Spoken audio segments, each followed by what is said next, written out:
The Brothers Karamazov by Fyodor Dostoevsky. Chapter 5. The Grand Inquisitor. But now that I think of it, I can't just start without some preliminary remarks. I mean, it needs a sort of literary introduction. Ah, hell, Ivan laughed. What kind of an author am I? Well, I want you to understand that the action takes place in the 16th century. And in those days, as you may remember from school, it was usual to bring heavenly powers down to earth. In poetical writing, that is. Not to even mention Dante. In France, the clerics and the monks in monasteries staged plays in which the Virgin, angels, saints, Christ, and even God himself were brought out onto the stage. It was done very naturally then. Victor Hugo's Notre Dame de Paris has a passage about such a play. Le bon Zuzamen de la très sainte et gracieuse Vierge Marie, performed under Louis XI in the City Hall of Paris on the Dauphin's birthday. It was considered an edifying play and admission was free. In the course of performance, the Virgin comes out on stage and announces her bon Zuzamen in person.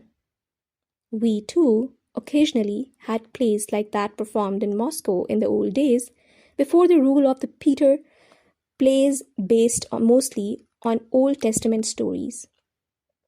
But besides plays, many stories and poems circulated all over the world at that time, in which saints, angels, and even the supreme heavenly powers appeared whenever their presence was required. In our monasteries, too, monks copied, translated, and even composed such poems back at the time of Tatar invasion. One of these monastery-written poems, for instance, is called the Virgin's Journey Through Hell, and it contains some scenes and descriptions as bold as Dante's.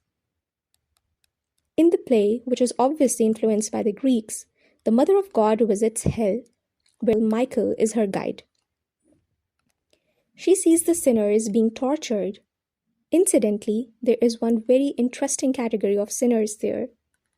They float on a lake of fire, trying to swim out, but in vain, because God has forgotten about them. Extremely powerful and meaningful words, I think.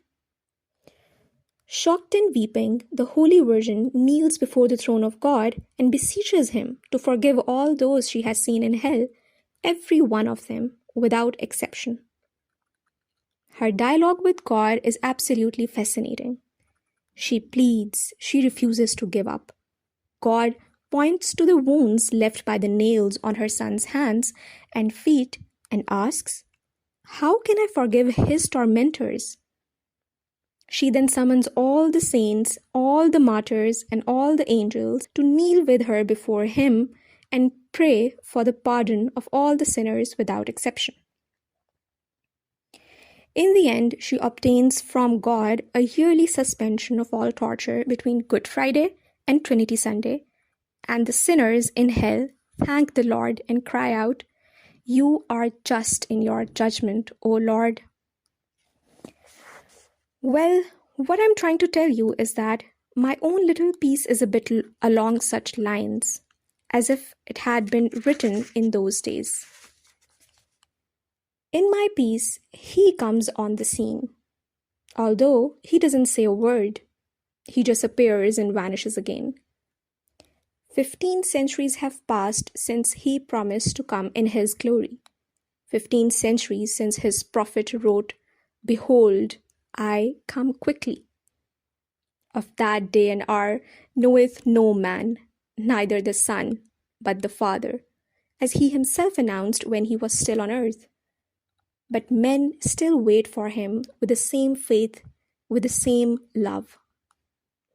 Nay, with even greater faith, for 15 centuries have passed without a sign from heaven to mankind. Trust what your heart will tell you, for from heaven no sign comes. And there is nothing but faith still alive in the heart.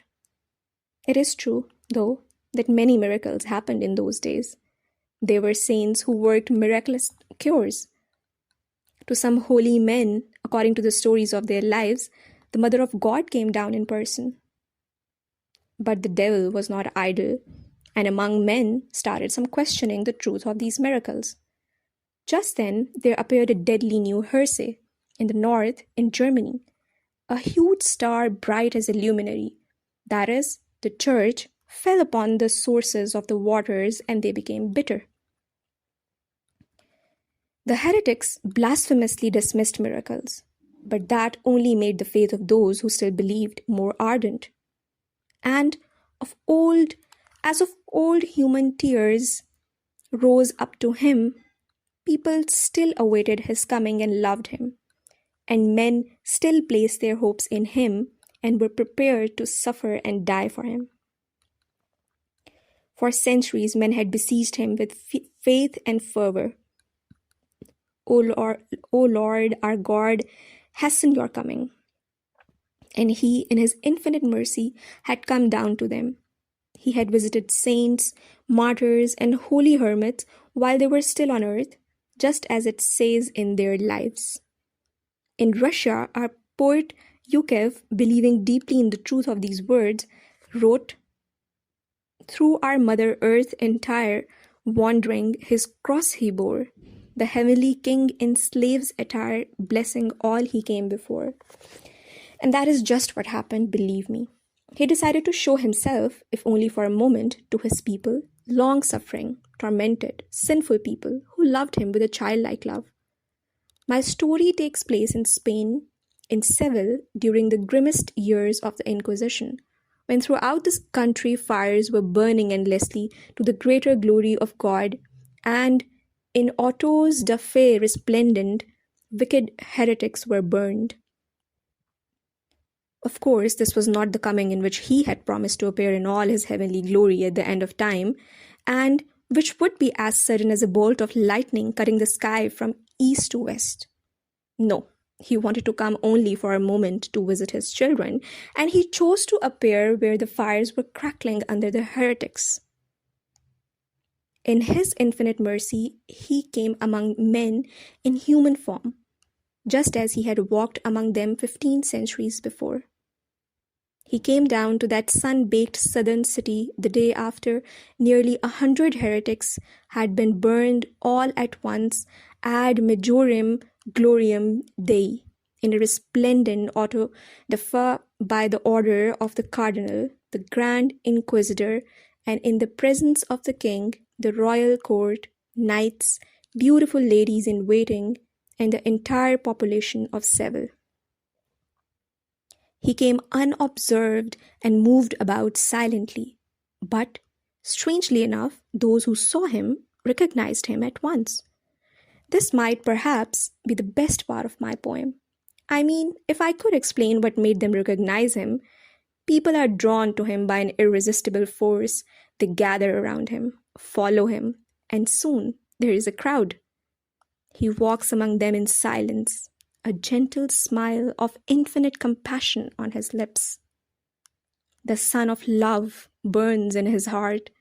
Light, understanding, and spiritual power flow from his eyes and set people's hearts vibrating with love for him. He holds his hands out to them, blesses them, and just from touching him, or even his clothes, comes a healing power. An old man who has been blind from childhood suddenly cries out to him, "Cure me, O Lord, so that I may see you too." And it is as if scales had fallen from his eyes and the blind man sees him. People weep and kiss the ground on which he walks. Children scatter flowers in his path and cry out to him, "Hosanna!" It is he himself. People keep saying, "Who else could it be?" He stops on the steps of the Cathedral of Seville at a moment when a small white coffin is carried into the church by weeping bearers. In it lies a girl of 7, the only daughter of a prominent man. She lies there amidst flowers. "He will raise your child from the dead," people shout to the weeping mother. The priest, who has come out of the cathedral to meet the procession, looks perplexed and frowns. But now the mother of the dead child throws herself at his feet, wailing, "If it is truly you, give me back my child." And she stretches out her hands to him. The procession stops. They put the coffin down at his feet. He looks down with compassion. His lips form the words, "Talitha Cumi," "Arise, maiden," and the maiden arises. The little girl sits up in her coffin, opens her little eyes, looks around in surprise and smiles. She holds the white roses that had been placed in her hand when they had laid her in the coffin. There is confusion among the people, shouting and weeping. Just as that moment, the Cardinal, the Grand Inquisitor himself, crosses the cathedral square. He is the man of almost 90, tall and erect. His face is drawn, his eyes are sunken, but they still glow as though a spark smoldered in them. Oh, now he's not wearing his magnificent cardinal's robes in which he paraded before the crowds the day before when they were burning the enemies of the Roman Church. No, today he's wearing just the coarse cassock of an ordinary monk. He is followed by his grisly assistants, his slaves, his holy guard. He sees the crowd gathered, stops, and watches from a distance. He sees everything, the placing of the coffin at his feet, and the girl rising from it. His face darkens. He knits his thick white brows. His eyes flash with an ominous fire. He points his finger and orders his guard to seize him. The Grand Inquisitor's power is so great, and the people are so submissive and tremblingly obedient to him that they immediately open up a passage for the guards. A death-like silence descends upon the square, and in that silence the guards lay hands on him and lead him away. Then everyone in the crowd, to a man, prostrates himself before the Grand Inquisitor. The old man blesses them in silence and passes on. The guards take their prisoner to an old building of the Holy Inquisition and lock him up there in a dark, narrow, vaulted prison cell. The day declines and is replaced by the stifling black southern night of Seville.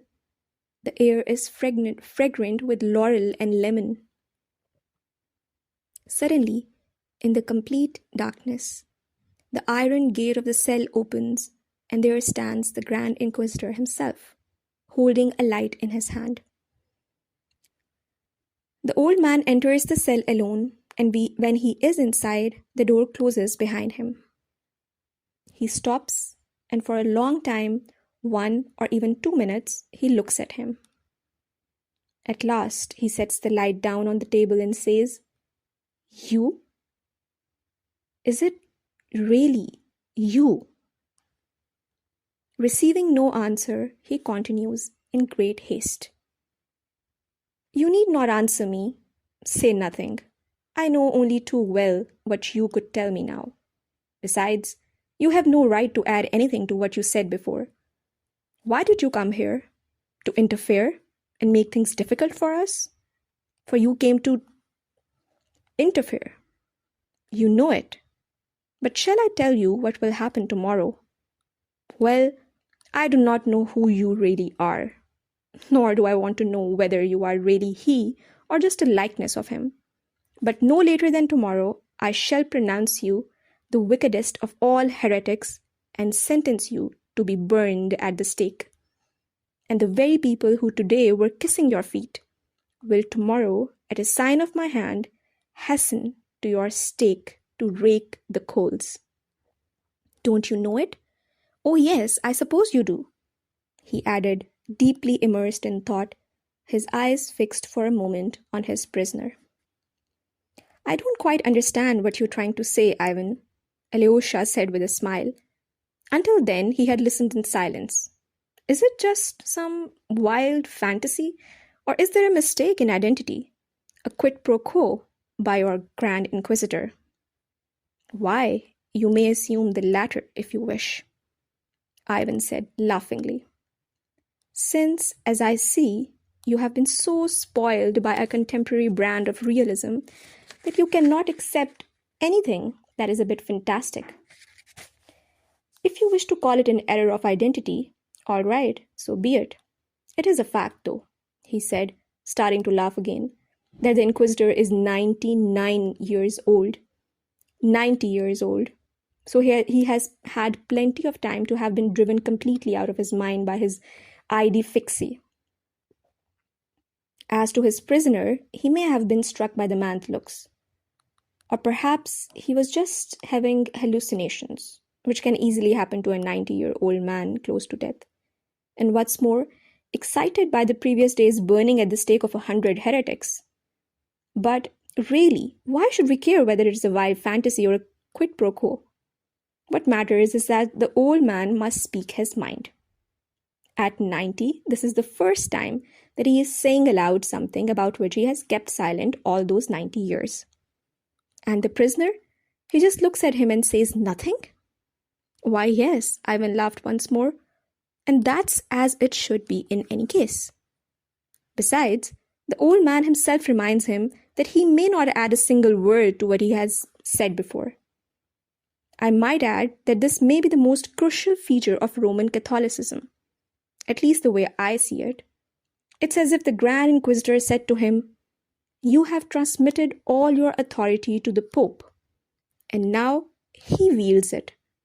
As to you, you had better stay away or, at any rate, not interfere with us for the time being." They don't just say that, they even have it in writing. At least the Jesuits have it. I've read it myself in the works of their theologians. Do you think you have the right to reveal even a single mystery of the world from which you come? The Grand Inquisitor asks him and then answers himself. No, you do not. For you may not add anything to what has been said before, and you may not deprive men of the freedom you defended so strongly when you were on earth. Anything new that you might reveal to them now would encroach upon the freedom of their faith, for it would come to them as a miracle. And 15 centuries ago, it was freely given faith that was most important to you. Didn't you often tell them then that you wanted to make them free? Well, then, the old man adds with a grin, so now you have seen free men. Yes, that business cost us a great deal. He continues, looking sternly at him. But at last, in your name, we saw it through. For 1500 years, we were pestered by the notion of freedom. But in the end, we succeeded in getting rid of it. And now we are rid of it for good. You don't believe that we got rid of it, do you? You look at me so gently, and you do not even consider me worthy of your anger.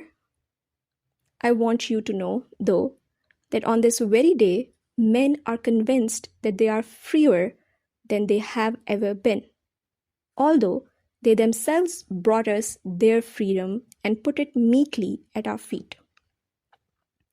This is what we have achieved. But was it really what you wanted? Was this the freedom that you wanted to bring them? I'm afraid I'm lost again, Alyosha interrupted Ivan. Is he being sarcastic? Is he laughing at him? He certainly is not.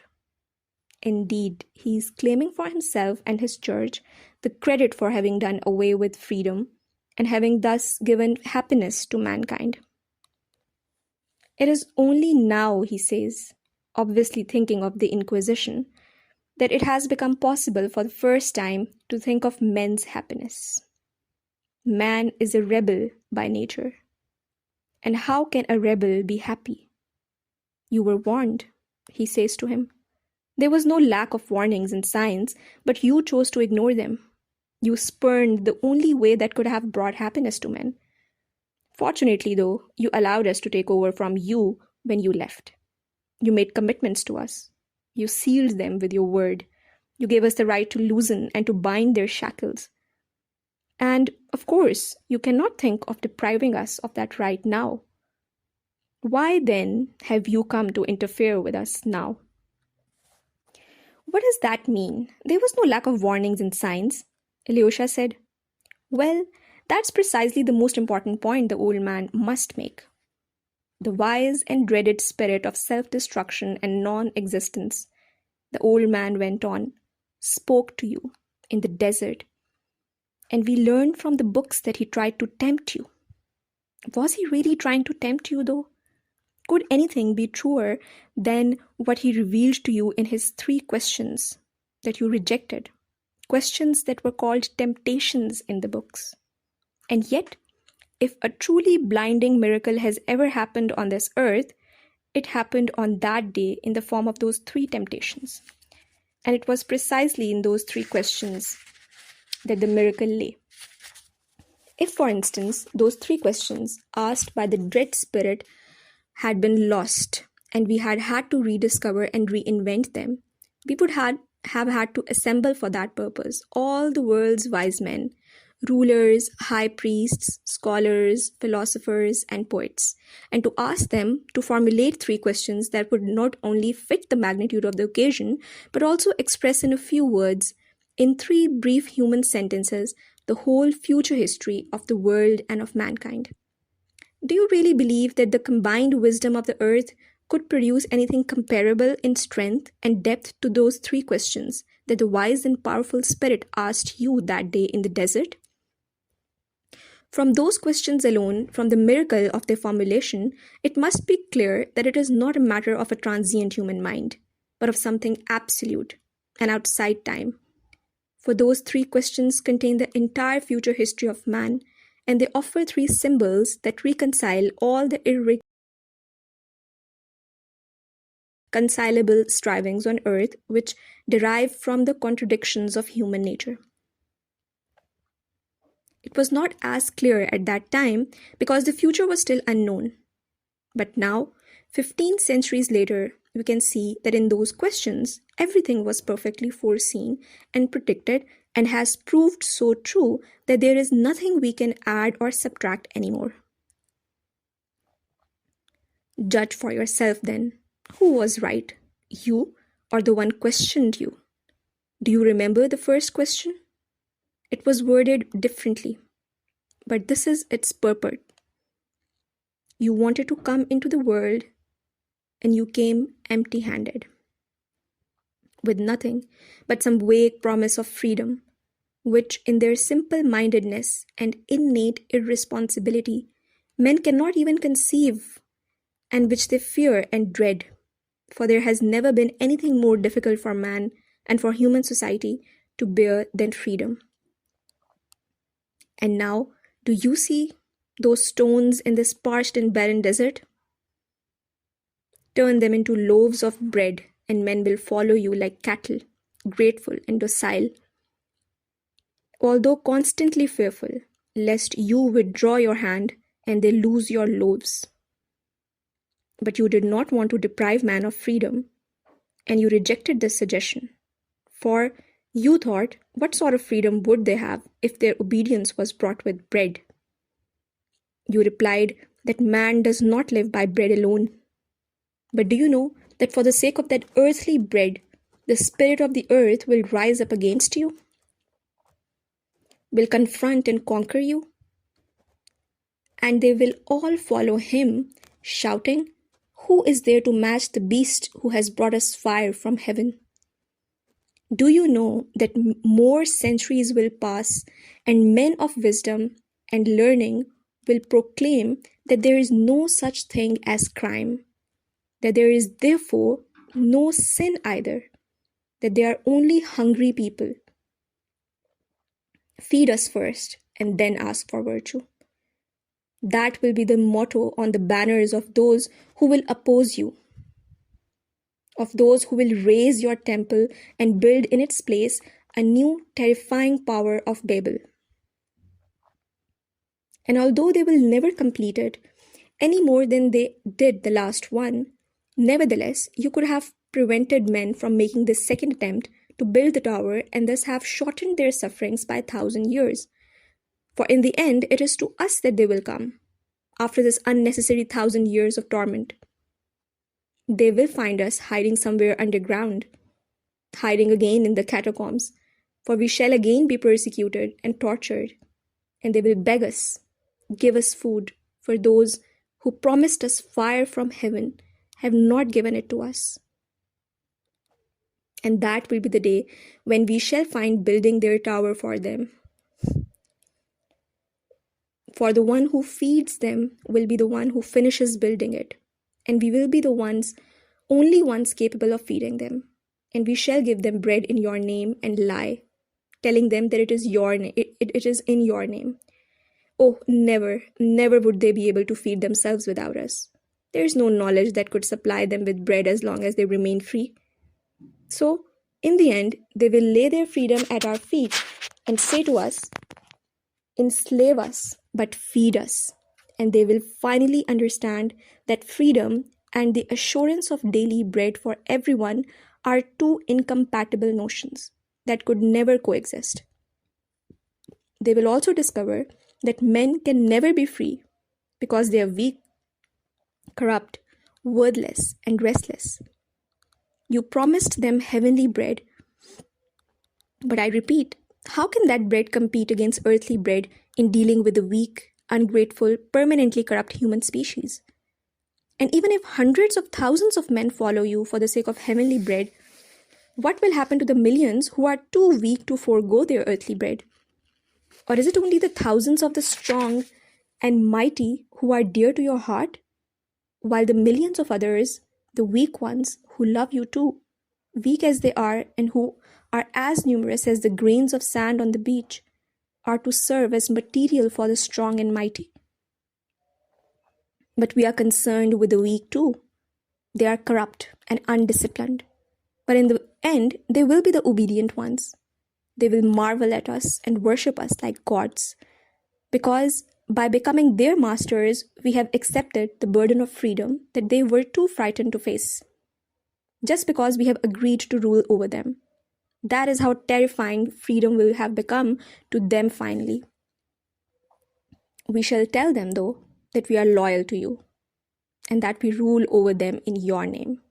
We shall be lying because we do not intend to allow you to come back.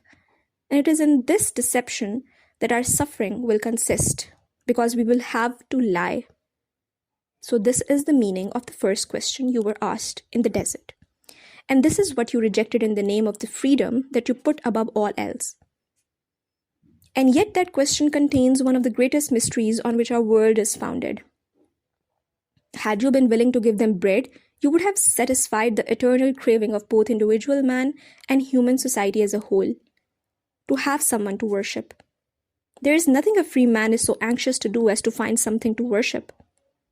But it must be something unquestionable, that all men can agree to worship communally.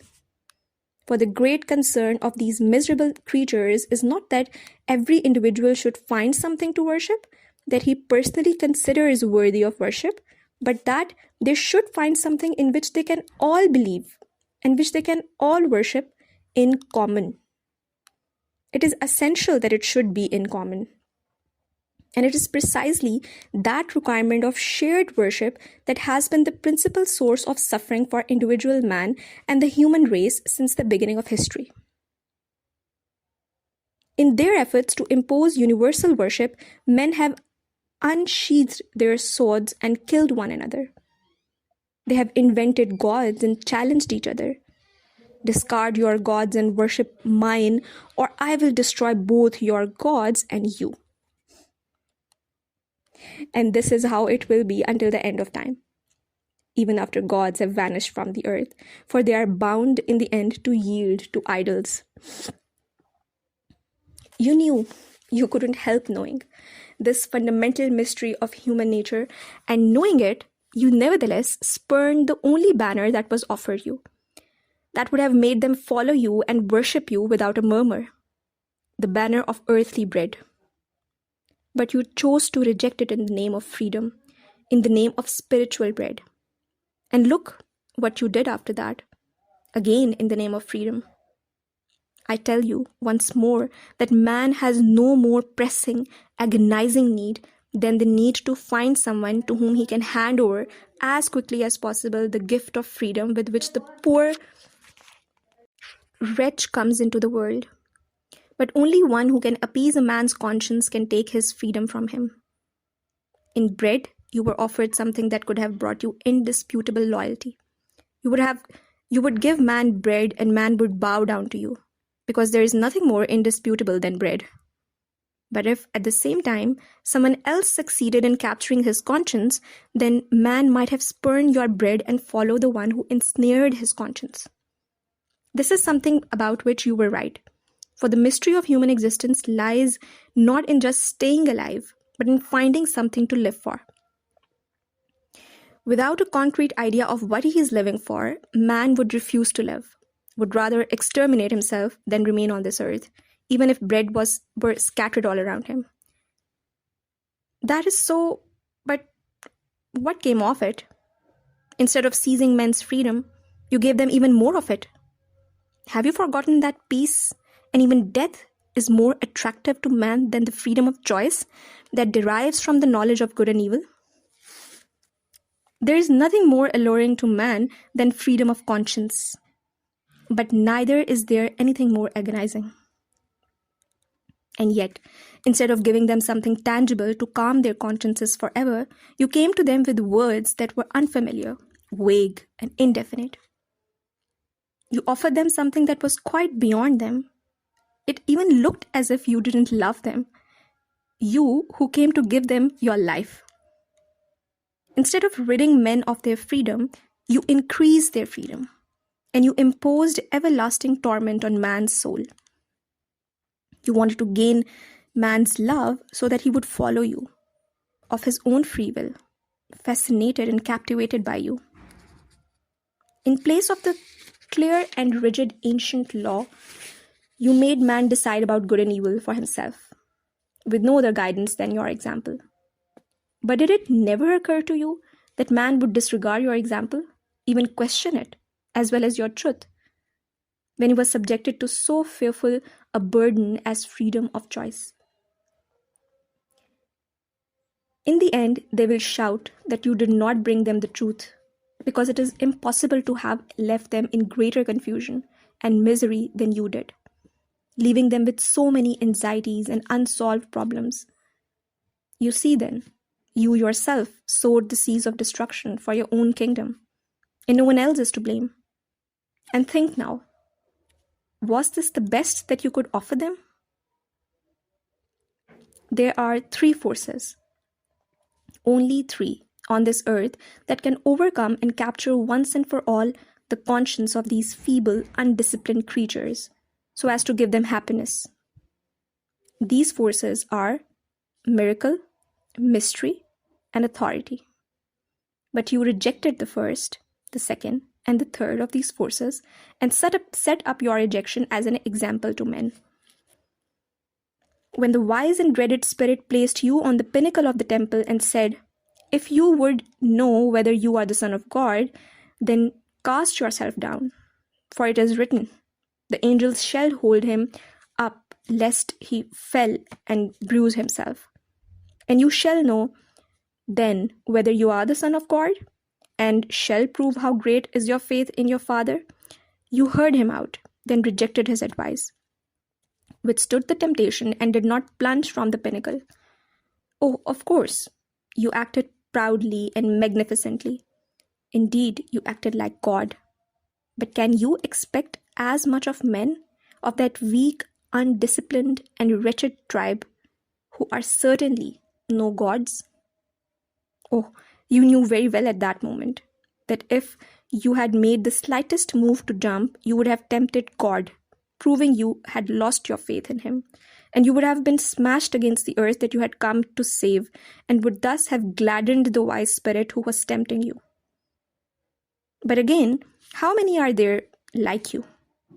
Could you possibly imagine, even for a second, that men would be able to withstand such temptation? Is human nature such that it can reject a miracle when confronted with the most frightening choices, the most heartbreaking dilemmas, and remain facing them with nothing but freedom of choice? And you knew only too well that your act would be recorded in books, that it would reach the remotest corners of the earth and be passed on down to the end of times. Did you really expect that man would follow your example and remain with God without recourse to miracles? Didn't you know that whenever man rejects miracles, he rejects God, because he seeks not so much God as miracles? And since man cannot live without miracles, he will provide himself with miracles of his own making. He will believe in witchcraft and sorcery, even though he may otherwise be heretic, an atheist, and a rebel.